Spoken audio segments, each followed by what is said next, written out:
Hi, welcome to session 8. And in this session, we're having an overview of road development. So we take a look at the concept, but also look at some of the issues that face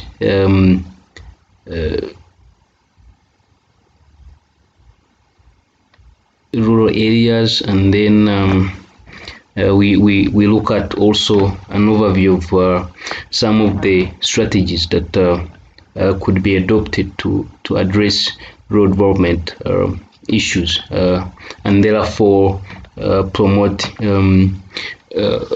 road development and agricultural transformation in a sustainable way. So by rural areas, we mean any area that is isolated, sparsely populated, but also, of course, mainly engaged in agricultural sector, and therefore operates within the outskirts of any city or town. So that qualifies it as a rural area. And in most cases, of course, the distinction between rural areas and urban areas is that, yeah, while rural areas are more engaging in agricultural activities and sparsely populated, urban areas have a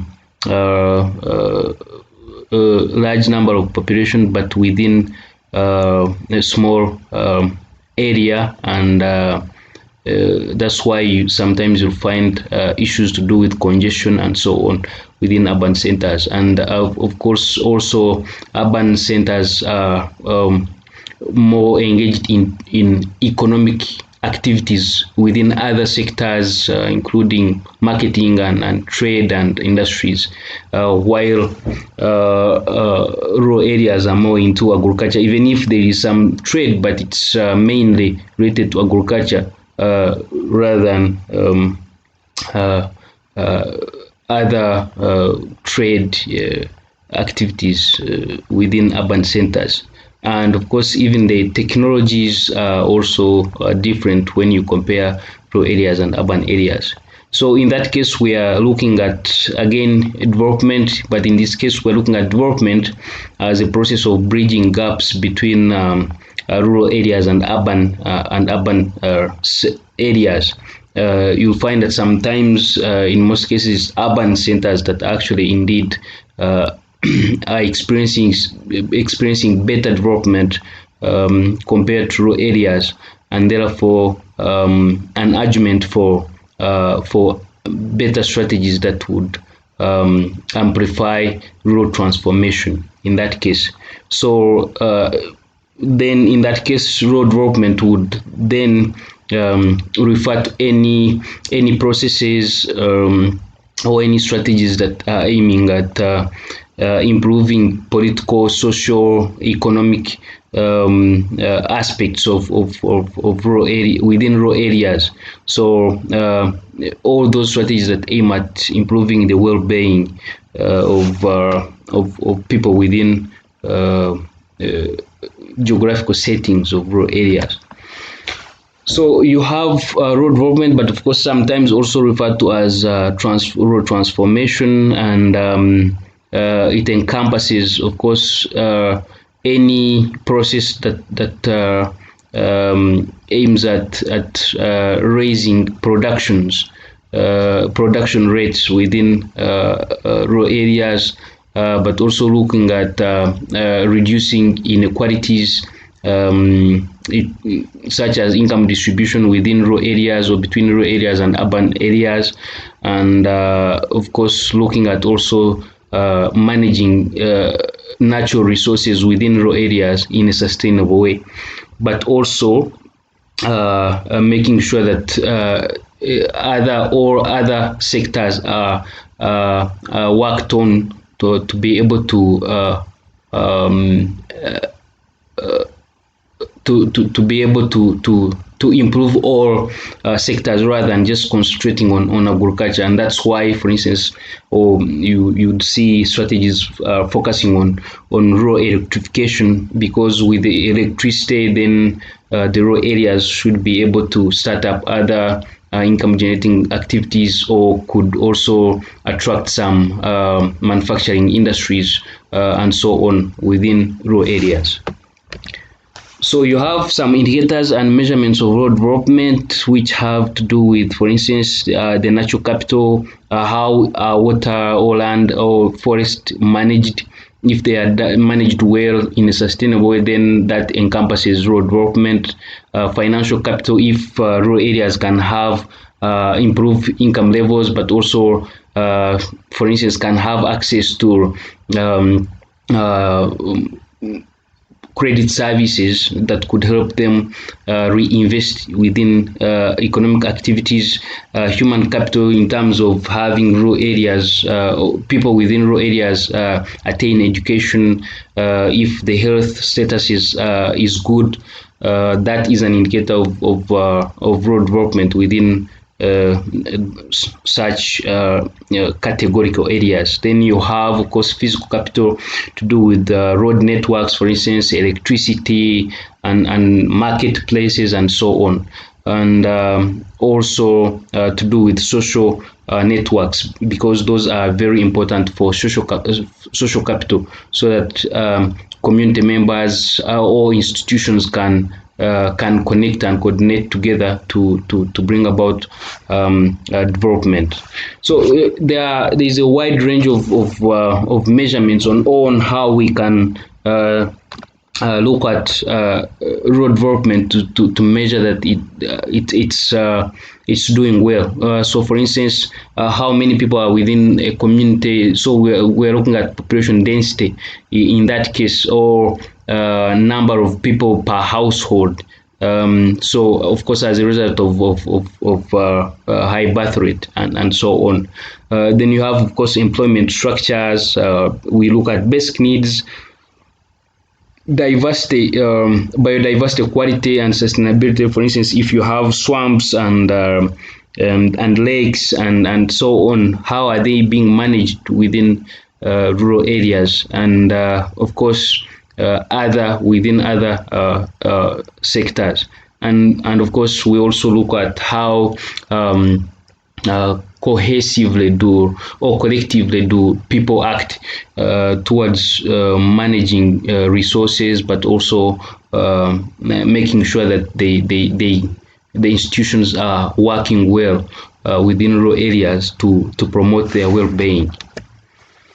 So in that case, we can then say that perhaps maybe road development has much more to do with agricultural transformation, because agriculture is the main sector within rural areas. At the beginning, I already talked about the differences, some of the characteristics that encompass urban areas versus rural areas, and the main characteristic that define rural area is agriculture. Of course, we can't say that in urban centers there is no agriculture. For instance, with the current development and technologies and innovations, there is urban farming, but it's not at it can't be compared with rural agriculture in rural settings, because agriculture in rural setting is comprehensively at a larger scale, on a larger scale compared to that in urban areas. Okay, so when we talk about rural development, then we are mainly, of course, indeed the main focus is on agricultural transformation, but also it looks at the population needs, for instance, needs of persons with disability, women, children, old persons, because those are vulnerable population within rural communities.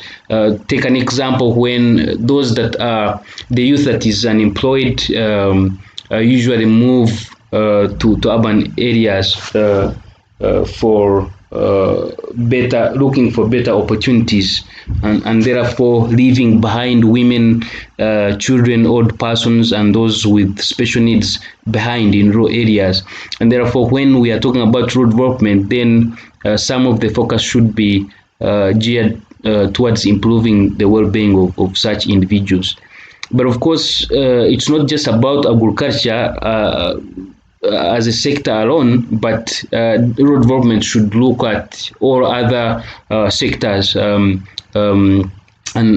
later on we shall look at that from the approach of integrated rural development. So even other sectors must apply, because, for instance, you saw, some of the issues that affect rural areas include health, market structures, education, literacy levels, technology, and so on. So, focusing only on agriculture would not indeed bring about total transformation or sustainable development, because neglecting these other sectors would then mean that while people are gaining, maybe are improving their income or food production, other issues also may need to be addressed. So that brings us to some of the concept of rural poverty. We already talked about poverty in the previous session, and we looked at poverty. It can be extreme, it can be chronic, it can mean lack of income, it can mean all sorts of things. So when it comes to rural settings, some concepts have also been developed, including rural poverty, and therefore meaning or characteristics of poverty that are experienced within rural setting, such as, for instance, overdependence on production, both in agriculture and just a few sectors, and therefore neglecting other sectors. So there is some lack of diversification in that case.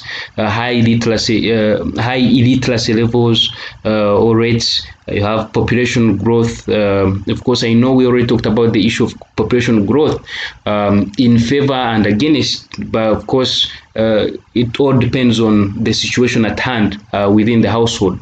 Then food insecurity, low income, poor housing, road networks are not always good within rural settings, and therefore making it difficult for farmers, for instance, to transport their agricultural products to market areas, or which are, of course, market areas are always in urban centers.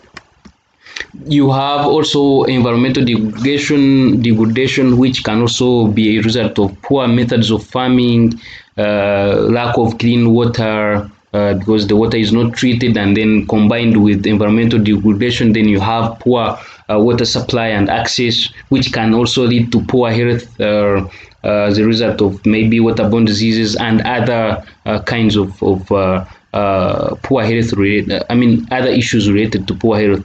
And of course, as a result of even limited access to health services. If you, for instance, refocus on your own village, you might see that individuals would travel long distances to access health services, or even the health centers are not available, or even when the health centers are available, then they do not have enough equipment or human resources to provide the services. There are issues of gender inequality, whereby men and women, or boys and girls, do not have equal rights and freedom of choices and so on, because of the traditional and cultural values and norms and settings that cannot allow such equality to take place. But of course, also some levels of powerlessness and poor governance. And of course, definitely rural areas that are affected by ethnic and civil related conflicts. Okay, so all these can lead to can lead to high poverty rates within rural areas. So and that therefore calls for better rural development strategies. And some of the reforms and strategies can relate to basic needs such as providing housing or health or education and so on. Or the strategies can focus on agricultural development, or the reforms and policies can focus on empowering and giving the rural population some level of power to also participate in development processes. But it can also, some of the strategies can also look at reforms that look at integrated rural development, whereby all different sectors can be worked on to be able to bring about total transformation. But other strategies can aim at addressing issues of sustainable rural development. So you could do some research on this, but of course we are going to give some of the pathways towards to development and agricultural transformation. So not generally as in looking deeper into these approaches, but just looking at some of the pathways that of course entail these approaches, but do not necessarily give details of what these approaches would look at. So let's look at some of the rural development strategies that could that can be adopted. Since since the main sector within the rural area within rural areas is agriculture, then some reforms or policies or strategies can focus on making farm inputs available in terms of technology. For instance, those areas that can use tractors or other methods of farming that require high level of technology, that can be provided, or in terms of modern mechanical or tractors and so on, or commercial input, I mean chemical inputs such as fertilizers and so on. But of course, from a sustainable development aspect, others would argue that chemical inputs such as fertilizers are not appropriate because they do not match well with environmental management. And then other strategies can look at establishing production and market environments that work for all farmers, such as, for instance, cooperatives, because cooperatives can protect rights or ensure farmers' production. If they can, cooperatives can help in ensuring market for the agricultural produces for these farmers. So such institutional policies and pricing policies and taxing policies can help to increase production. For instance, addressing the issues of middlemen and so on. So that the farmers can indeed highly gain from the trade of their raw material of their agricultural produces when they are trading with those that require them for other purposes such as industrial production. In infrastructure development such as roads or rural electrification, of course, with roads, farmers can be able to transport their goods or produces to urban centers or marketplaces. With electricity, maybe instead of farmers selling raw materials to be taken to urban centers to be processed, such as maize and so on. Such With rural electrification, such factories can be established within rural areas, and of course that itself can even lead to high production, reduce on middleman exploitation, but also can also bring about employment within rural areas.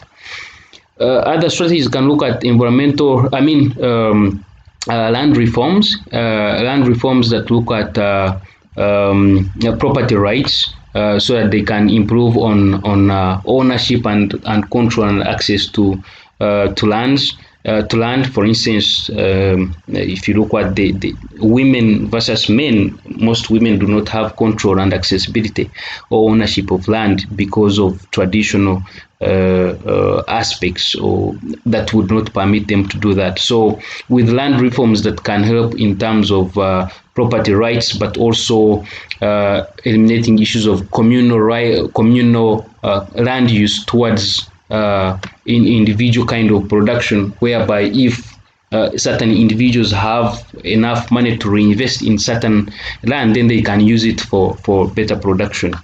Then there could also be supportive policies, such as incentives, maybe give give seeds, seedlings or agricultural inputs to support poor farmers that cannot afford to purchase their own. Do some research and advisory services so that farmers can be educated and empowered regarding methods of farming, or how they can improve their production and so on. While other strategies can also look at financial sector development, whereby instead of having on banks and microfinance concentrated in urban centers, such financial services can be developed within rural areas, so that they can ease access to credit services, and therefore can use such financial services to invest more in agricultural production, and also invest in other social economic activities. There could also be empowerment and gender mainstreaming, whereby women can also be empowered in terms of easing their access to credit services. I just talked about also land reforms that can help women also have access and control over land on their own. And also this empowerment can also lead to girl child education within rural settings, because sometimes there are experiences of those early child marriage and teenage pregnancies and so on. But with empowerment, such can be addressed. Better health services for women and both men. So all those can help, but also encouraging community-based organizations or non-government organizations to work well with these vulnerable groups, such as women, to be able to sensitize them, educate them, and empower them with skills and knowledge that can help them develop themselves. But of course, also we cannot forget the importance of good and local governance, whereby groups within rural areas can have representatives in political decision makings, because such representation would help to make better reforms that would improve on rural development and rural transformation, and therefore a need for that kind of decentralized governance, whereby decisions can be also localized rather than being centralized, and therefore allowing some kind of representation and responsive to the making appropriate reforms or appropriate decisions that can help everyone within these communities. So there is a concept of integrated rural development, which focuses on coordinating the different agencies under a single management system, whereby instead of, for instance, looking at only management systems for only one sector, such as agriculture, there could be the emphasis for integrated development is that you have this system, you build a system that focuses on tackling issues regarding the different sectors at once, and therefore you have this kind of movement,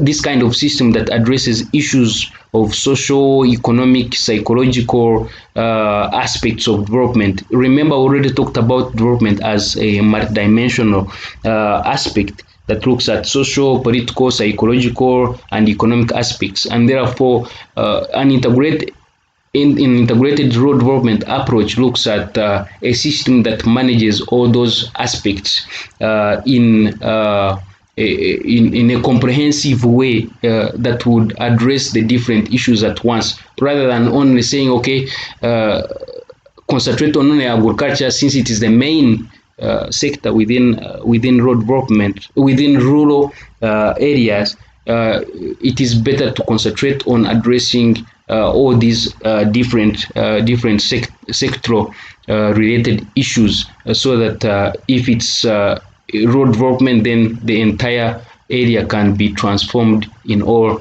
development aspects. Okay, so in that case, you can improve livelihoods related to, for instance, access to health, access to education, employment, and agricultural productivity. Okay.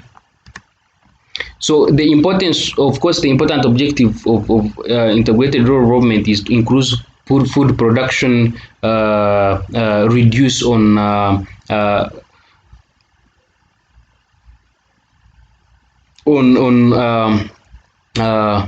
fight from the land. Of course, that relates to provision of jobs in agriculture, and then you increase employment, and then also integrate the whole population with all those other aspects of social and economic development, but also including political aspects that relate to better decision makings and policy making. Okay. There is also an important component of road development, which is sustainable development, road development.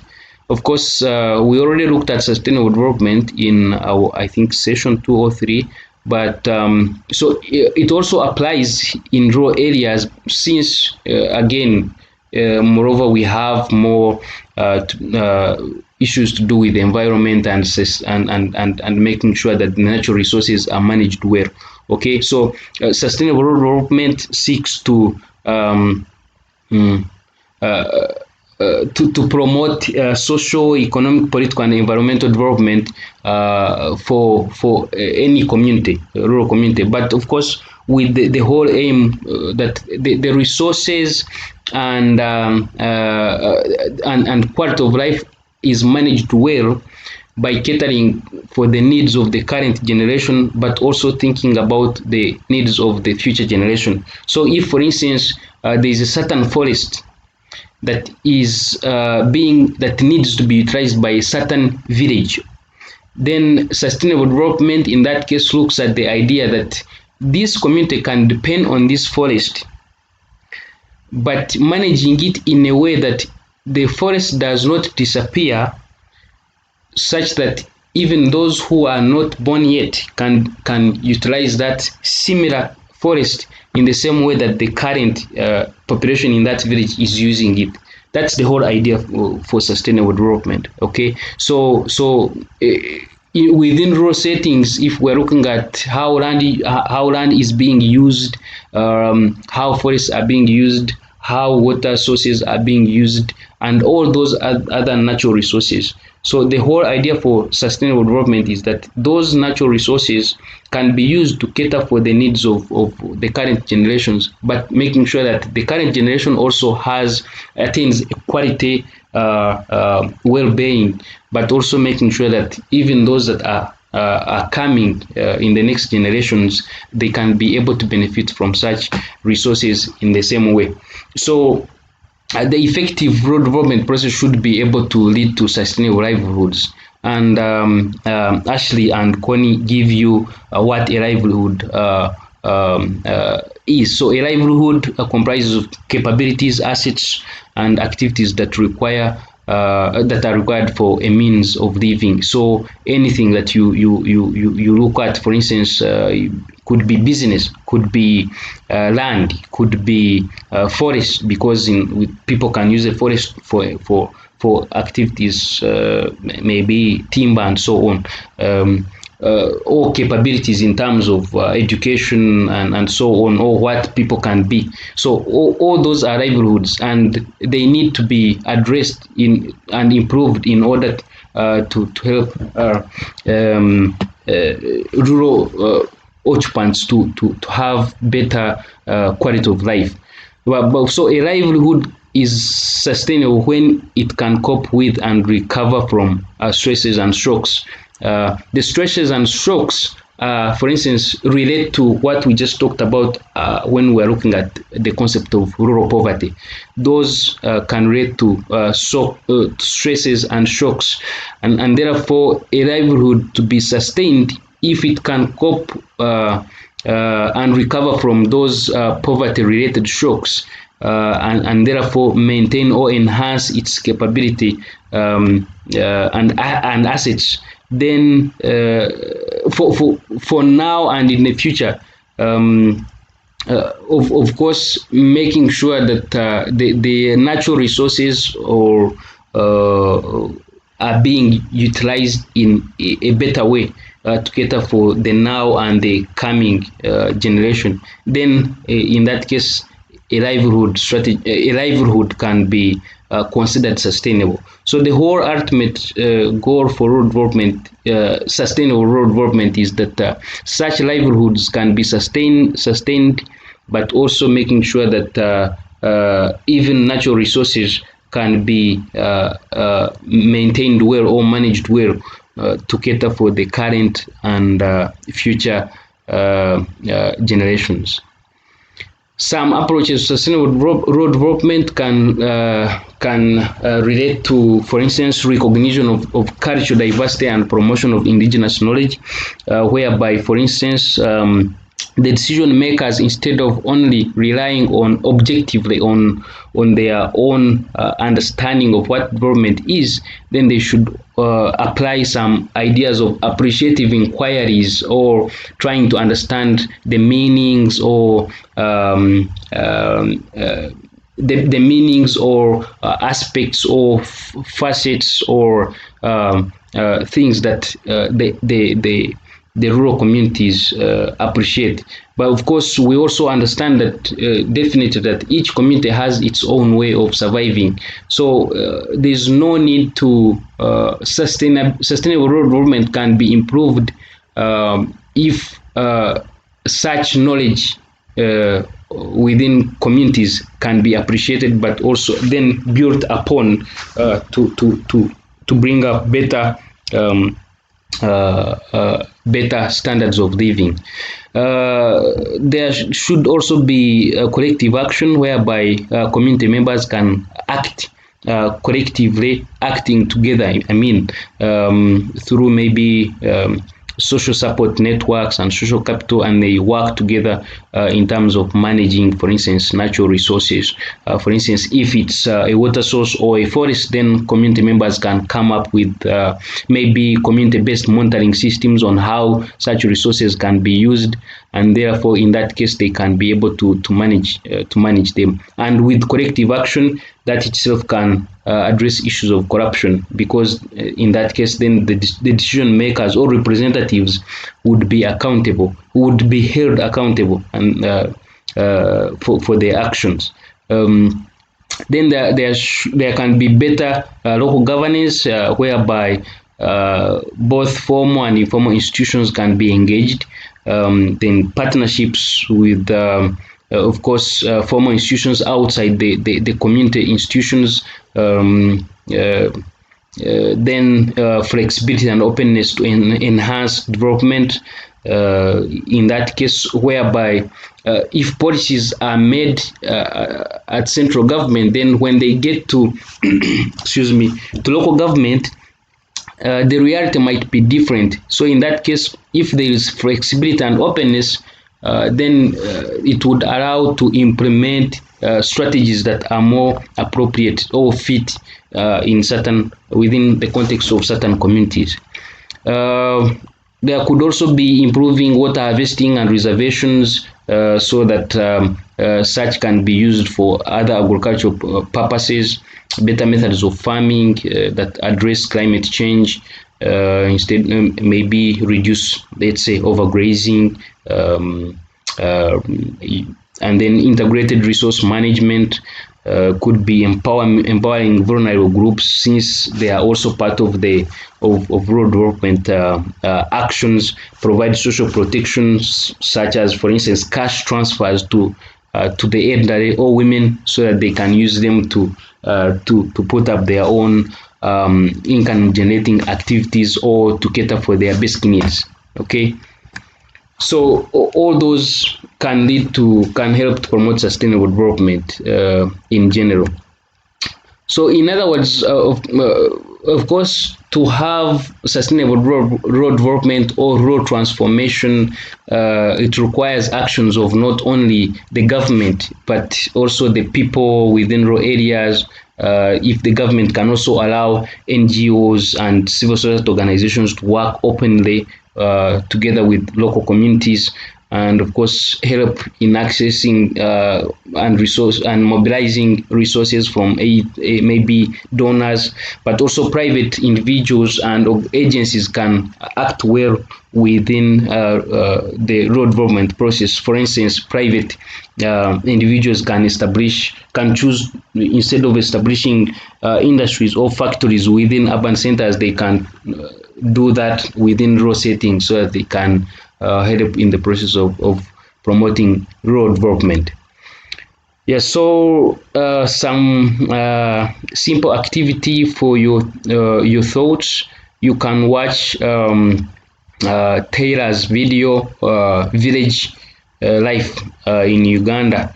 It's just a 2.5 minute, I mean 2 minutes and 50 seconds video. It's a short video, but it depicts how a rural setting is regarding what food they eat, or the road networks, or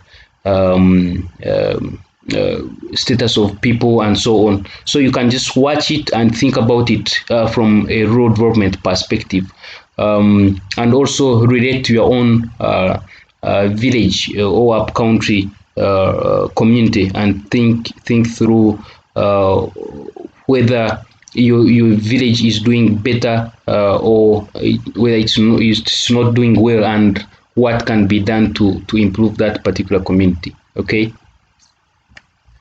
So bottom line, of course, approaches and reforms need to focus on all sectors, not just agriculture. Needs to focus on vulnerable groups, because they are the most affected by rural poverty. Requires not just governance, but also balanced distribution of resources, but also definitely combined efforts of all actors. Okay.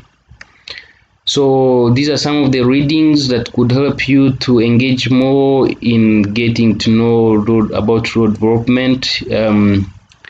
Okay, so that marks the end of the session of the presentation. Thank you.